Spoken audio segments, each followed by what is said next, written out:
il y a, à mon avis, de fait, sous le pied, si je puis dire, de l'Église catholique en France aujourd'hui, un certain nombre de leviers, d'atouts, qui sont très loin d'être négligeables. D'abord, il y a, me semble-t-il, des réserves de catholicisme culturel qui sont relativement importantes, peut-être plus qu'on ne l'imagine. Moi, je cite souvent un chiffre qui me paraît significatif. Je vous ai dit, il y a 2% de Français qui vont à la messe tous les dimanches. Mais il y en a encore plus de 50% qui se considèrent comme catholiques quand on leur pose la question de savoir ce qu'ils sont dans les enquêtes, dans les médias. Entre ces 2% de pratiquants et ces plus de 50% de Français, toutes générations confondues, qui se considèrent encore comme catholiques, vous avez un volet là d'action pour une pastorale qui est évidemment très important. Il y a des réserves de catholicisme culturel dans ce pays. Seulement, et ça c'est un débat moi, que j'ai pu avoir avec certains de mes collègues, historiens ou sociologues, j'ai tendance à penser personnellement, au vu de ce qui s'est passé depuis 50 ou 60 ans, qu'il n'y a pas de persistance possible à moyen terme du catholicisme culturel sans enracinement cultuel. Sans enracinement cultuel. On peut vivre sur la religion de son enfance sans plus pratiquer ou sans plus y penser toute sa vie. À la limite, vos enfants peuvent encore vivre sur le capital accumulé par les grands-mères à la génération suivante. Mais il y a un moment, il n'y a plus rien en stock et il faut réalimenter le compte ou réamorcer la pompe, sinon ça disparaît. Le cultuel et le culturel, Monseigneur Aupetit avait dit quelque chose là-dessus il y a quelques semaines qui me paraît assez juste, ont des liens intrinsèques. Non pas immédiatement, mais à moyen terme. À moyen terme, le culturel repose sur du cultuel. Donc, il y a des réserves de catholicisme culturel, mais ce catholicisme culturel n'a pas les promesses de la vie éternelle parce qu'il repose fondamentalement sur un investissement cultuel, le sien ou celui des autres. Mais quand les autres sont de moins en moins en état de le fournir, ça renvoie chacun à ses responsabilités. Et il me semble, là encore, en comparant ce qu'était l'Église d'hier avec ce qu'elle devient aujourd'hui sous nos yeux, que ça pose deux problèmes. À la fois celui pour les Français qui continuent de se considérer comme catholiques sans aller beaucoup plus loin que cette déclaration nominale en termes d'investissement réel, celui de prendre leurs responsabilités. Et le clergé, ça, un laïc peut le dire, pas les prêtres, mais le clergé passe son temps dans ce pays à battre sa coupe en disant qu'est-ce qu'on n'a pas bien fait, qu'est-ce qu'on a raté pour avoir des courbes aussi cataclysmiques. Mais en dernière instance, c'est le fruit de décisions qui sont celles des familles et des individus, c'est leur problème, c'est pas celui du clergé. C'est leur problème de savoir ce qu'ils veulent faire de cet héritage catholique. S'ils veulent qu'il disparaisse, il n'y a rien à faire, il n'y a qu'à laisser les courbes filer et ça va disparaître. S'ils y sont attachés, il faut qu'ils prennent leurs responsabilités. On le voit très bien, on m'a demandé il y a 2-3 ans d'expertiser un rapport qui avait été rédigé pour la conférence des évêques sur les équipes deuil dans les paroisses. L'avantage de l'enterrement, c'est que toutes les générations sont réunies en situation religieuse. C'est devenu très rare maintenant. Là, vous avez tout le monde en situation religieuse. Tout le monde est convoqué, en quelque sorte. Et si vous avez un peu l'œil, vous pouvez faire une analyse de sociologie au noir sur les tendances actuelles du catholicisme contemporain. Et on voit se répéter la scène suivante. En gros, les petits-enfants dans la nef sont en train d'enterrer grand-mère ou grand-père, et en enterrant grand-mère ou grand-père, ils enterrent le dernier chrétien dans la famille. Autrement dit, ils demandent aux chrétiens qui restent d'enterrer le christianisme dans leur famille à travers leur grand-mère ou leur grand-père. Voilà. C'est, à mon avis, la scène la plus tragique de l'histoire de France. C'est la scène la plus triste et la plus tragique de l'histoire de France. Mais j'allais dire, c'est le problème de chacun.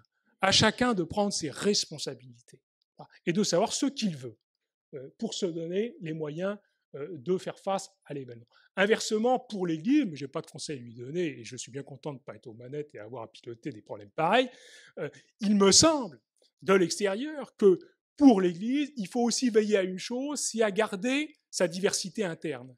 Il faut garder à l'esprit que dans une Église, ce qui n'est pas une secte, il y a des gens très inégalement motivés. Il y a des gens chrétiens à 5% et d'autres à 95%. Et il faut que tout le monde y ait sa place. Il faut qu'on puisse être catholique à 5%. Il faut qu'on puisse être un catholique purement identitaire, historique. Je suis là parce que j'aime ma grand-mère et que ma grand-mère était catholique. Parce que je suis français et que j'aime ma grand-mère. Voilà. C'est une identité catholique comme nous. Et elle a le droit d'exister. Il ne faudrait pas qu'en changement de format, nous devenions une secte d'évangéliques avec un niveau de motivation à 95% exigé pour passer la porte. il faut qu'il y ait de la place pour tout le monde, ne serait-ce que parce que nous-mêmes avons une histoire, qu'on a des moments où on est motivé à 5, des moments à 50 et des moments à 95. Et il faut qu'on puisse se déplacer. C'est compliqué parce qu'on a moins les moyens d'offrir une palette aussi diversifiée de pastorale, mais ça me paraît, au vu de ce qu'étaient les églises d'hier ou d'avant-hier, un point relativement important. Donc, premier atout, ces réserves de catholicisme culturel qui sont déclinantes, mais qui constituent malgré tout un élément encourageant. Deuxième élément, l'école privée dans ce pays. L'école privée, qui est pour l'essentiel une école catholique, scolarise 20% des enfants, 40% si on compte ceux qui font des allers-retours avec le public et le privé. 40% des enfants dans ce pays ont un rapport à un moment donné avec l'école privée.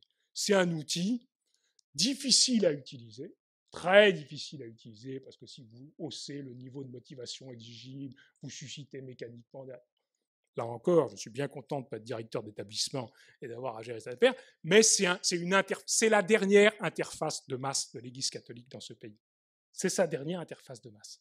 Donc c'est un outil formidable, qui n'est pas du tout déclinant, pas du tout, loin de là, pour toutes sortes de raisons bonnes et mauvaises, mais qu'il faut évidemment avoir en tête. Troisième raison, l'existence dans le catholicisme français d'un noyau dur de catholiques très motivés, très dynamiques, avec une sociologie plutôt avantageuse, CSP++, qui n'est pas une honte et qui est plutôt un atout dans le jeu, à ceci près qu'il ne faudrait pas que ce catholicisme un peu classique devienne une religion de classe destinée à une certaine fraction de la bourgeoisie. Donc il y a un risque en quelque sorte de dérive épiscopalienne ou anglicane pour l'Église de France, devenir une religion de happy few, cultivée, qui élève bien leurs enfants, qui en ont pas mal d'ailleurs, qui les envoie dans des établissements d'élite, qui pilotent la reproduction spirituelle de leurs enfants avec beaucoup d'attention, d'énergie et d'intelligence, et c'est très bien pour la persistance du noyau dur, mais il y a un petit risque de devenir une religion de classe. D'une certaine façon, plus généralement, quand on observe la sociologie subsistante du catholicisme français, j'ai tendance à dire qu'elle tend à avoir une sociologie en U. Donc vous avez une barre du U qui correspond, je dirais, au haut de la pyramide sociale. Vous avez un peuple chrétien, souvent d'origine lié à l'immigration chrétienne, afro-antillais et autres, dans nos grandes métropoles. Mais entre cette barre du U, ce peuple chrétien, souvent lié à l'immigration d'origine chrétienne, et cette bourgeoisie catholique, il y a entre les deux toute la société française, les Gilets jaunes, quoi. Qui, eux, et l'histoire des Gilets jaunes, à mon avis, a aussi quelque chose à voir avec cette démoralisation de longue durée induite par la disparition du catholicisme de fractions et de pans entiers de la société française. C'est très difficile à montrer, mais à mon avis, ça fait partie du problème et de la toile de fond du problème. Mais il me semble que les responsables de l'institution devraient avoir ça en tête, c'est-à-dire que c'est pas normal d'avoir une sociologie de ce genre. Vous êtes surreprésenté ou bien représenté chez les bourgeois, bien dans l'immigration, et puis la France blanche de souche, elle est passée ailleurs et elle fait autre chose. Il faut quand même... Alors, le U, la base du U, elle continue de fonctionner dans les paroisses, on marie, on fait des communions dans la base du U, évidemment, parce que statistiquement, la base du U continue à peser. Mais en proportion, il y a un déséquilibre de la sociologie catholique qui peut avoir un certain nombre d'effets sur sa façon de se représenter le catholicisme lui-même et de mettre au point ses pastorales. Et qui joue ad extra déjà dans le regard que le monde extérieur pose sur le catholicisme français, avec une conscience souvent très vive de ces contrastes sociaux, de ces milieux surreprésentés, ces milieux sous-représentés.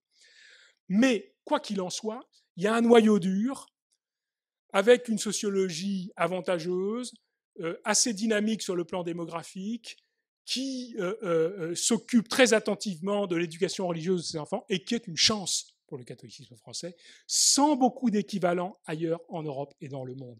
Il y a un catholicisme français très mobilisé, très organisé, qui a certes plus du tout le format qu'il avait hier, mais qui a une pyramide des âges relativement équilibrée, une base assez saine, et qui est un levier, évidemment, d'action et le pastoral important.